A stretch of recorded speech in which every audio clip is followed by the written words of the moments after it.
할렐루야. 우리 곁에 계신 분 서로 인사드리겠습니다. 함께 예배 드려서 감사합니다. 사람에게는 자기 정체성이 있습니다. 이 정체성이 확실하고 분명한 사람은 어떤 환경과 여건 속에서도 오뚜기 같이 잠시 흔들렸다가도 회복되고 다시 제자리를 찾아오죠. 여러분, 우리 신자 그리스도인은 비록 이 세상 가운데 살고 있지만 여러분, 우리는 구원받은 거룩한 하나님의 백성이요, 새로운 피조물이요, 그리스도 안에서 하나님의 성도로 우리는 살아갑니다. 성경은 신자인 우리는 우리의 옛사람은 죽었고 그리스도 안에서 새로운 피조물로 다시 살아난 존재다라고 말씀합니다. 새로운 피조물이기 때문에 이전의 죄의 상태였던 우리의 삶의 방식과 새로운 피조물의 삶의 방식은 여러분 달라야 됩니다. 전에는 죄에게 종노릇했습니다. 그러나 이제는 예수 그리스도 안에서 의를 위하여 기꺼이 내가 종이 되는, 여러분, 그런 종으로서 우리는 순종해야 됩니다. 전에는 죄가 우리를 주장했다면 이제는 하나님의 의가 우리를 주장해야 됩니다. 그래서 로마서 6장 6절과 7절에 이런 말씀이 있습니다. 자, 우리 두 절을 같이 한번 읽겠습니다. 우리가 알거니와 우리의 옛사람이 예수와 함께 십자가에 못 박힌 것은 죄의 몸이 죽어 다시는 우리가 죄에게 종노릇하지 아니하려 함이니 이는 죽은 자가 죄에서 벗어나 의롭다 하심을 얻었습니다. 아멘. 우리의 옛사람이 십자가에 못 박혀 죽었다고 말합니다. 그래서 다시는, 이 표현이 중요해요. 다시는 우리가 죄에게 종노릇하지 않게 되었다. 죄에서 벗어나 의롭다 하심을 여러분 얻은 줄로 믿습니다. 이게 우리의 정체성입니다. 그래서 이것을 교회 안에서 가시적으로 보여주고 우리도 경험하고 확증하는 것이 세례식이죠. 장로교 안에서는 물을 머리에 끼얹는 약식의 세례를 드리지만 침례교도 그렇고 예수님 당시에는 약식 세례보다는 직접 강이나 물에 들어가서 그 사람을 물속에 깊이 빠뜨렸다가 여러분 끄집어내는 그런 침례의 세례를 베풀었어요. 그게 어떤 뜻입니까? 물을 머리 위에 조금 바르는 것이나 물속에 들어가는 것이나 물의 양의 차이가 아니고요. 그건 뭘 나타냅니까? 죽음을 나타내요. 다시 살아남을 나타냅니다. 여러분들 중에는 이 물에 대한 트라우마를 가지신 분들이 있을 거예요. 물가가 무섭고 누가 여름에라도 바닷가에 같이 놀러 가면 막 장난을 치면서 나를 물에 빠뜨릴까 봐 아예 근처도 못 가시는 분들이 있죠. 자, 물의 트라우마를 가지신 분이 이 약식 세례는 괜찮습니다. 머리에 이렇게 끼얹는 세례는. 그런 물은 두렵지 않아요. 그러나 물속에 내가 잠긴다?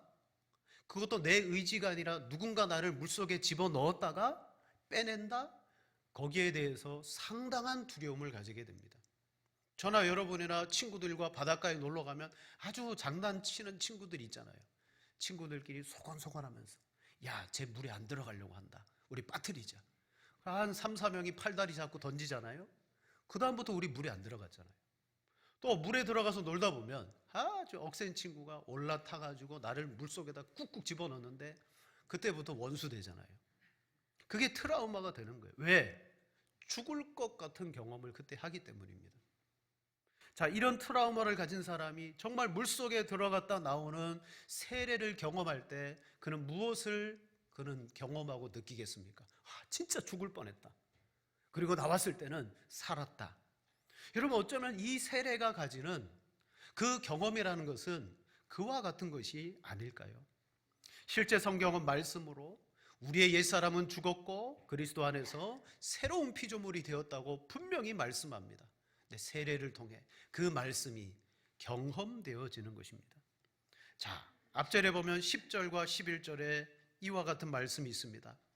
그가 죽으심은 죄에 대하여 단번에 죽으심이요 그가 살아계심은 하나님께 대하여 살아계심이니 이와 같이 너희도 너희 자신을 죄에 대하여는 죽은 자요 그리스도 예수 안에서 하나님께 대하여는 살아있는 자로 여길지어다. 아멘. 그리스도가 죽으심으로 단번에 죽으셨고 살아나신 것처럼 너희도 너희 자신을 죄에 대해서는 나는 이제 죽었다. 예수님 안에서 하나님께 대해서는 나는 살았다. 여러분, 이게 성도의 정체성이에요. 죄에게는 죽었고 그리스도 예수 안에서는 살았다. 그렇다면 성경이 말하고 있는 죽었다는 것은 뭐고 살았다는 것은 뭘까요? 글자 그대로입니다. 첫 번째로 성도는 죄에 대해서는 죽은 사람이요 의에 대해서는 산 사람입니다. 신자는 죄에 대해서 죽었습니다. 이와 같이 너희도 너희 자신을 죄에 대하여 죽은 자로 여길지어다. 여기 죽었다라는 의미는 뭘까요? 우리 이런 말 자주 씁니다. 죽은 자는 뭐가 없다? 말이 없다. 죽은 자는 말이 없대요. 죽었으니까. 여러분, 죽었다라는 표현은 그겁니다. 툭툭 쳐봐도 반응이 없고 말해봐 말을 못하는 거예요. 죽은 거예요. 제가 한 2년 전에 이 위 수면 내시경을 건강검진으로 했습니다. 마취를 하고 내시경을 딱 받고 나면 보통 같으면 딱 깨면 회복실이에요. 그죠? 회복실에서 깹니다. 근데 그날따라 이 수면 마취가 좀 얕게 되었는지 내시경을 하다가 깬 거예요. 그래서 제가 그랬습니다. 선생님, 저 마취 깼어요. 한 번만 더 해주세요. 한 번만 더 해주더라고요. 근데 그 다음부터 문제예요. 회복실에 갔는데 제 아내가 이 사람이 안 깨는 거예요. 되게 걱정될 거 아닙니까? 아니, 내시경을 받으러 들어갔는데 뭐 내시경 끝나고 한 10분 있으면 깨야 될 사람이 1시간이 넘도록 안 깨요. 그래가지고 저를 막 두들겨 깨운 거예요. 왜 이렇게 안 일어나냐고. 이유가 있죠. 마취를 2번이나 했으니까. 그게 어떤 상태입니까? 저는 마취로 잠들어 있는 상태지만 요 성경의 표현에 의하면 곧 저는 죽음의 상태에 놓여 있는 거예요. 말도 못하죠. 움직이지도 않죠. 뭐 숨만 쉬었을 뿐이죠. 죽었다는 것은 전혀 반응하지도 않고 할 수도 없다는 거예요. 사랑하는 여러분, 죽은 사람과 산 사람 중에 누가 무서울까요? 누가 무섭죠? 왜 산 사람이 무섭습니까? 죽은 사람이 무서운 거 아니에요? 시체 얼마나 무서워요. 근데 시체는 무섭지 않습니다. 왜? 절대 저에게 해코지를 할 수가 없어요. 뭐 그 사람이 살아생전에 강호동과 같은 씨름 선수였든지 깡패 두목이었든지 전혀 상관없습니다. 안 무서워요. 근데 산 사람이 무서워요. 왜 그렇습니까? 맞아요.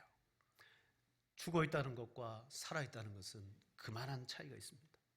수술을 하기 위해서 마취를 당하여 수술방에 누워있는 환자는 신경도 근육도 잠시 그는 죽음의 상태에 놓여 있습니다.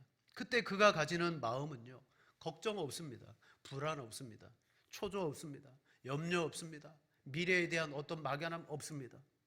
슬픔도 없고요. 긴장도 하지 않고요. 울지도 않고요. 심지어 의사가 수술용 메스를 들어 내 살을 찢어내도 아무런 반응을 하지 않는 거예요. 그게 죽었다는 거예요. 너희는 죄에 대해서 죽었다는 겁니다. 우리는 더 이상 본질적으로 죄가 우리를 어떻게 할 수 없다는 것을 말씀합니다. 사실 전에는 우리가 의에 대해서 죽어 있었던 사람이었어요. 그 말은 하나님과 하나님의 말씀을 아무리 우리에게 알려주고 들려주어도 도무지 우리는 그 나라를 모르고 그 나라에 대하여 순종할 수도 없었던 상태였어요. 의에 대하여 죽어 있었는데 예수 그리스도를 믿고 나니까 뒤집어졌습니다. 죄에게는 죽었고 이제 우리는 의에 반응할 수 있는, 그래서 이게 의에 살았다. 하나님의 의를 이제는 들으면 그래 순종해야지, 힘들어도 저 말씀대로 살아야지, 이게 살아있는 거예요. 오히려 우리는 그 의에 대해서 살았다라고 성경이 말하고 믿는다고 고백하지만 실제 우리가 살아갈 때는요, 의에 반응하기보다는 성도들도 저도 죄에 즉각적으로 반응해요. 죄에 더 살아가지고 반응해요. 어저께 점심때 저 강남에서 강북으로 대교를 건너왔습니다. 강남이 어디예요? 강상, 강하, 강남이잖아요. 여기 강북이고, 좀 여력이 되시면 강남에 땅을 좀 많이 사놓으시면 자, 양평대교를 딱 다 건너왔어요. 이쪽 편에 로타리가 있잖아요. 다 건너와 보니까 반대편에서 차 한 대가 이렇게 보니까 약간 연세 지긋하신 분이 직진으로 이제 양평대교를 딱 진입하려고 해요. 그러다가 저 경찰서 속에서 이제 우회전하는 차가 이 대교를 건너기 위해서 딱 부딪혔는데 뭐 충돌한 건 아니고 직진하시는 이분이 딱 가려고 하는데 이 차가 앞으로 슬금슬금 한 걸음 더 빼더니 막 서로 이제 막 신경질을 벌이는 요 직진하셨던 분이 죄에 대해서 즉각적으로 반응하시더라고요. 그 자리에 차 딱 세우고 한참을 쳐다보고 뒷차가 밀렸는데 상관없어요. 자기 감정, 자기 기분 다 표현하고 그러고 가시더라. 이런 게 뭘까요? 죄에 대해 살아있는 거예요. 내가 화난다, 나 기분 나쁘다, 내가 손해받았다. 예수 그리스도 안에 있는 우리들은 성경은 죄에 대해서 죽었다고 말하는데 우리 모두는 죄에 대해서 얼마나 즉각적으로 반응하는지 모릅니다. 반면 의에 대해서는 반응하지 않습니다. 그러나 우리 모두는 성령의 감동과 감화로 예수 그리스도가 믿어지며 하나님의 의의 사람이 되었는데 성경은 우리에게 여러분은 죄에 대해서 죽었습니다. 그리고 의에 대해서는 산 줄로 믿으십시오. 죄가 나를 주장하려고 할 때 선포하십시오. 나는 죄에 대하여 본질적으로 죽은 자다. 의의 그 말씀이 내게 들릴 때 힘들고 어려워도 선포하십시오. 나는 하나님의 의의 사람이다. 여러분, 우리 안에 실상, 정체성을 분명히 알아야 되죠. 좀 말도 좀 못되게 하고 행동도 바르지 않아도 성경은 그리스도 예수 안에 있으면 의의 사람이라고 분명히 말합니다. 하지만 우리의 실상은 너무나 많이 죄에 대해서 쉽게 반응하고 죄를 즐기고 실은 이 죄가 우리의 자존심을 건들게 되면요 참 예수 믿는 사람도 견디지 않더라고요. 그러고 보면 죄의 죽은 자가 아니라 더 죄에서 살아서 펄떡펄떡 살아있는 그런 성도들이 많이 있는 것을 보게 됩니다. 내가 더 똑똑하고 내가 더 있는 사람처럼 내가 더 힘이 있는 사람처럼 그 사람 앞에 보이기 위해서 더 그가 성을 내고 자기 논리를 펼치고 하는데 근데 깊이 들여다보면요 결국은 죄가 살아서 역사하는 모습이더라는 거죠. 오늘날 많은 교회 안에 이런 문제들이 일어나고 있습니다. 갈등이 빚어지고 있습니다. 왜 그럴까요? 그건 나의 옛사람은 죽었고 의에 대하여 나는 살아있다라는 이 분명한 진리에 대해서 여러분 얕은 신앙과 지식을 가지고 있기 때문이에요. 그리고 또 하나는 분명 그 사람 거듭났고 예수 믿어서 구원받은 사람이 맞다 할지라도 한번 따라합시다. 덜 죽어서 그렇습니다. 덜 죽어서. 완전히 죽였어야 되는데 덜 죽어서.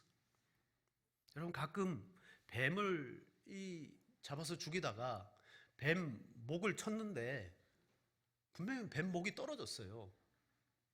근데 나중에 이 뱀에게 그 떨어진 목에 물려서 죽는 사람들이 있어요.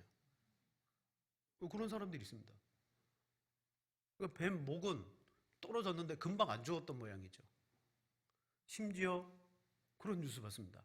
뱀술을 담갔는데 이 뱀술이 한 1년인가 2년인가 지났어요.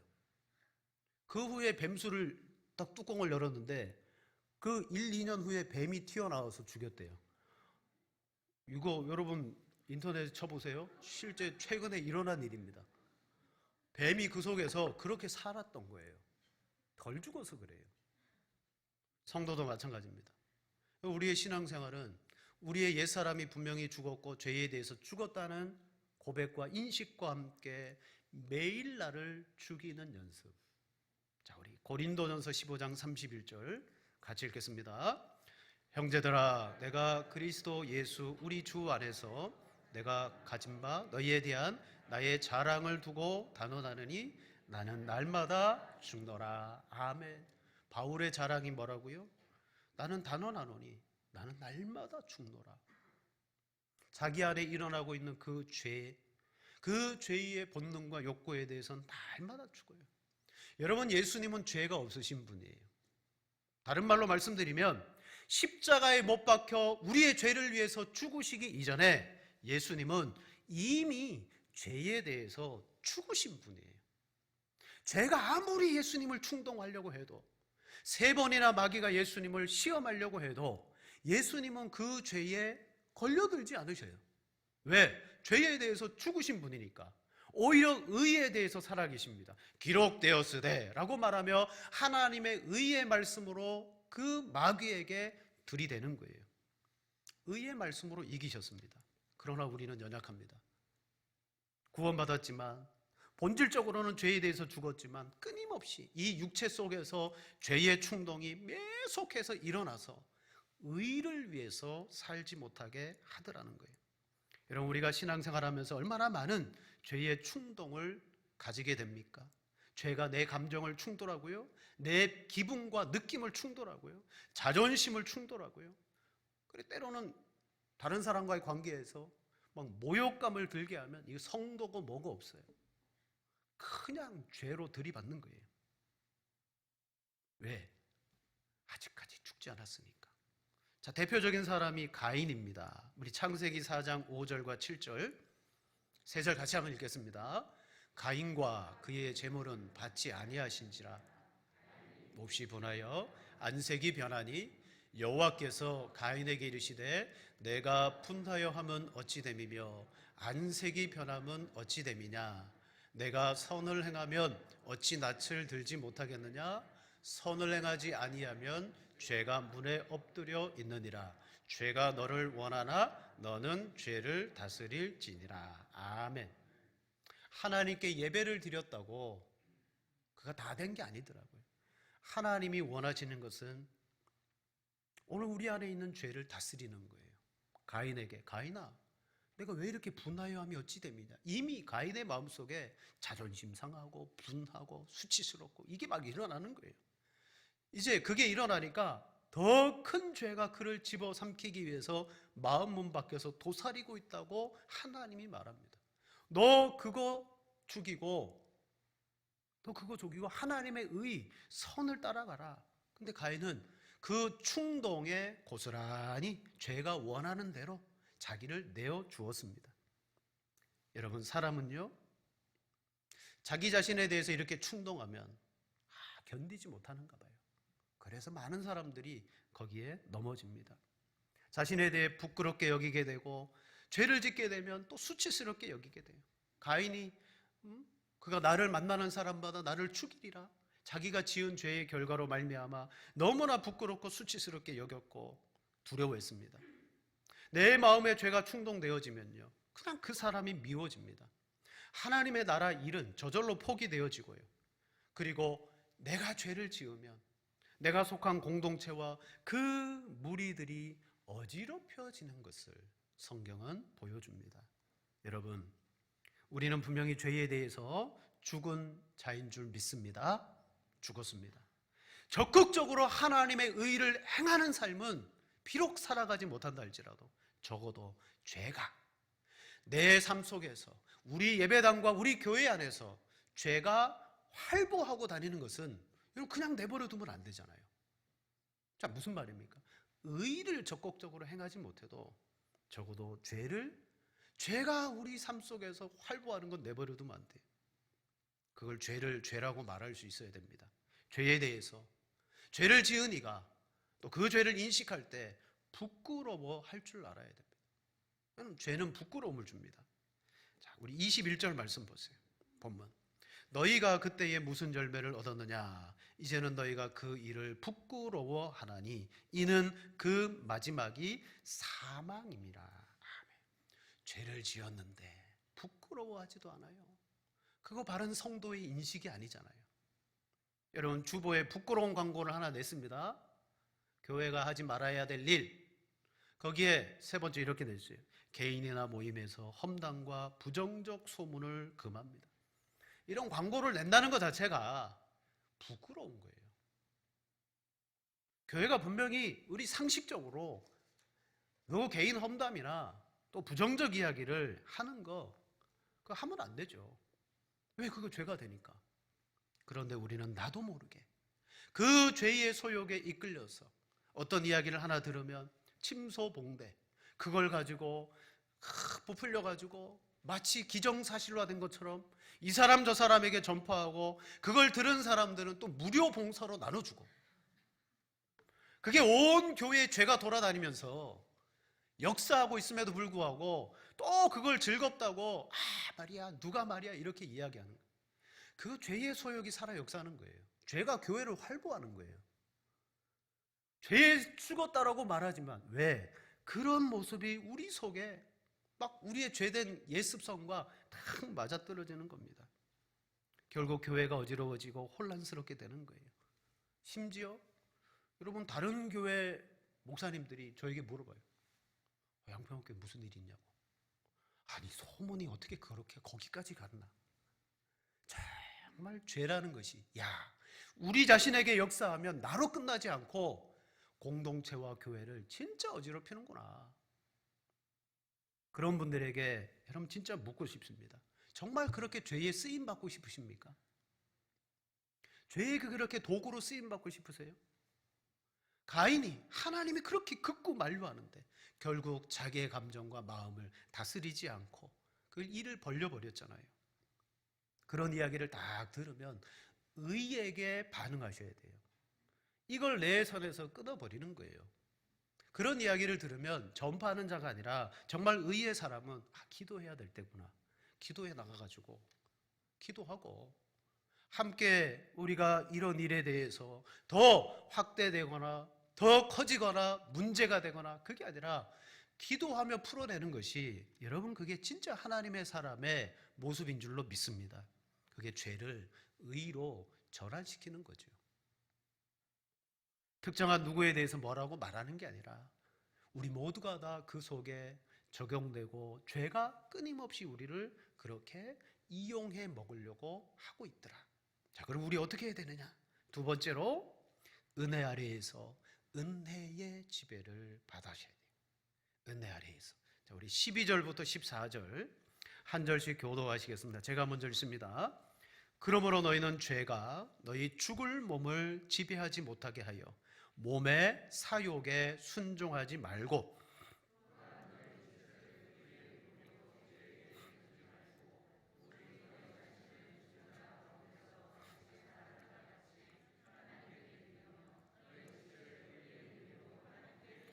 함께 봅니다. 죄가 너희를 주장하지 못하리니 이는 너희가 법 아래 있지 아니하고 은혜 아래 있음이라. 아멘. 간단합니다. 너희 자신을 죄에게 무기로 드리면 그냥 죄의 도구로 쓰임 받는 것이다. 그러나 너희 자신을 하나님의 그 의의 도구로 너희를 드려라. 간단하죠? 우리의 삶과 우리의 인생을 무기라고 표현합니다. 자, 너희 자신을 칼이라는 게 있다면 칼은요 가치 중립적이잖아요. 이 칼을 누가 들어 사용하느냐에 따라서 참 훌륭한 도구가 될 수도 있고 사람을 해하는 도구가 될 수도 있어요. 즉 오늘 본문은 우리 자신을 하나님 앞에 의의 도구로 드리라는 거예요. 그렇게 살아갈 수 있는데 왜 엉뚱하게 죄의 도구로 그렇게 드리느냐. 그때 드릴 때 성경은 순종한다라고 표현해요. 16절에 이렇게 말합니다.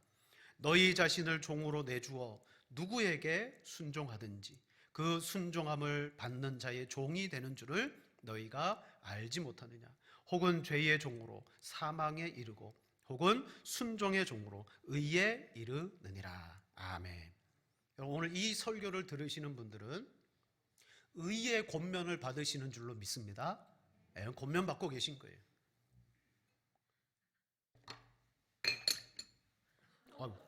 죄송합니다. 잡고 가겠습니다. 네, 잡았습니다. 네, 죄는 잡아야 돼요. 의의 종으로 순종하셔야 돼요. 그러기 위해서 정말 은혜가 필요한 거예요. 너희는 은혜 아래 있느니라. 하나님의 은혜가 끊임없이 우리에게 부어지지 않으면 우리는 쉽게 죄에 순종하게 되어집니다. 사실 죄에게 순종하는 것은 너무 쉬워요. 내 감정 따라가시면 되고 내 느낌 따라가시면 되고 내 기분 따라가시면 되고 내 자아가 원하는 대로 따라가시면 돼요. 하지만 의에게 순종하는 것은 쳐서 복종하지 않으면 안 되더라라는 사실이죠. 몸부림쳐야 됩니다. 죽어야 됩니다. 그러기 위해서 어떻게 해야 됩니까? 성령 안에서 하나님이 주시는 은혜가 오늘 우리에게 끊임없이 임해야 돼요. 예배를 통하여, 말씀을 통하여, 기도를 통하여, 성례를 통하여. 여러분, 은혜 받는 일이 멈추어지면요, 하나님의 의에 드리는 삶보다는 죄에 드려지는 삶에 가까워진다라고 생각하시기를 바랍니다. 그래서 우리가 은혜 받는 일에 힘을 다해야 돼요. 모여야 되고 기도해야 되고. 단지 교회를 부흥시키자 아닙니다. 교회를 교회되게 하자는데 은혜가 필요한 거죠.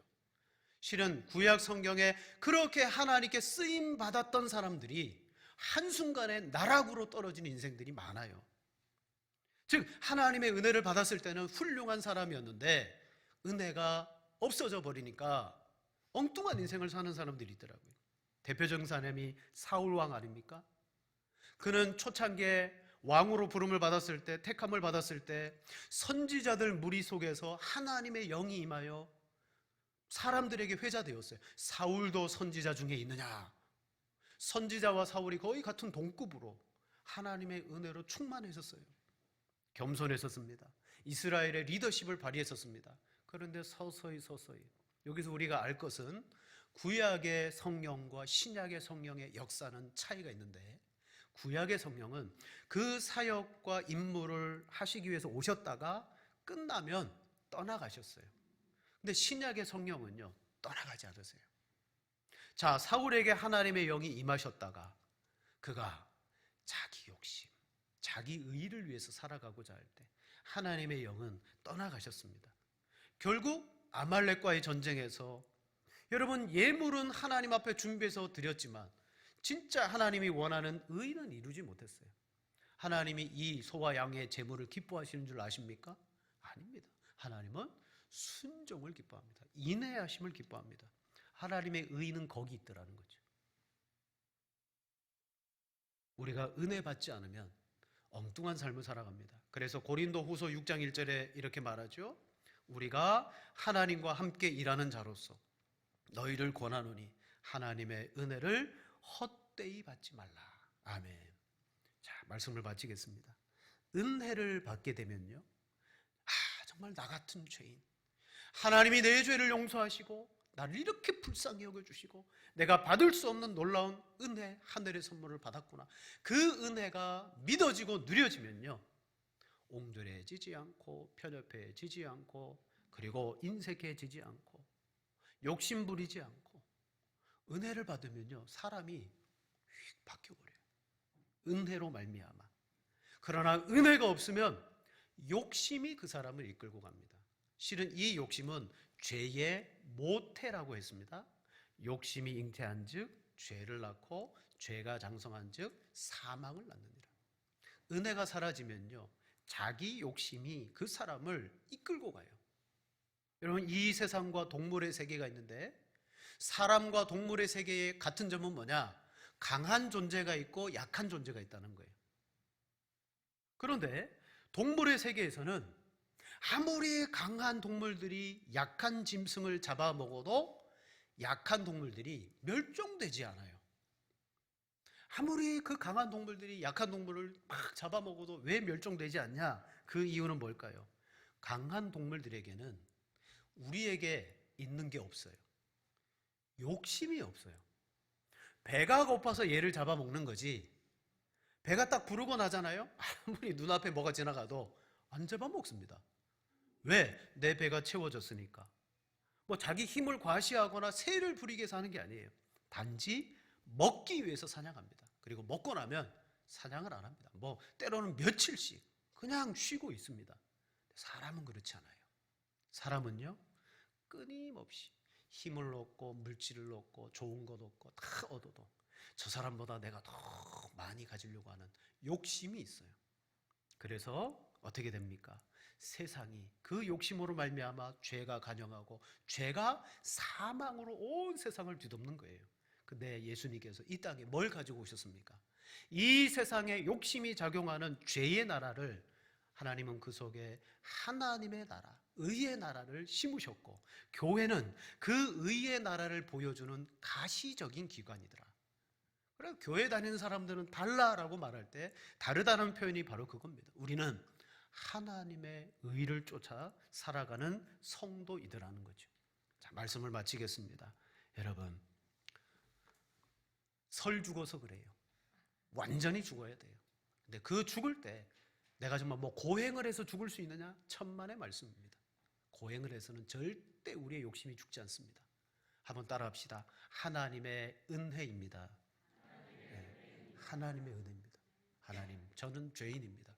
말씀으로, 기도 가운데, 또 성례를 통하여, 교회를 통하여 하나님의 은혜를 우리에게 주옵소서. 그래야지 성도도 살고 교회도 사는 줄로 믿습니다. 그런 성도와 신앙의 삶을 살아가시기를 축복합니다.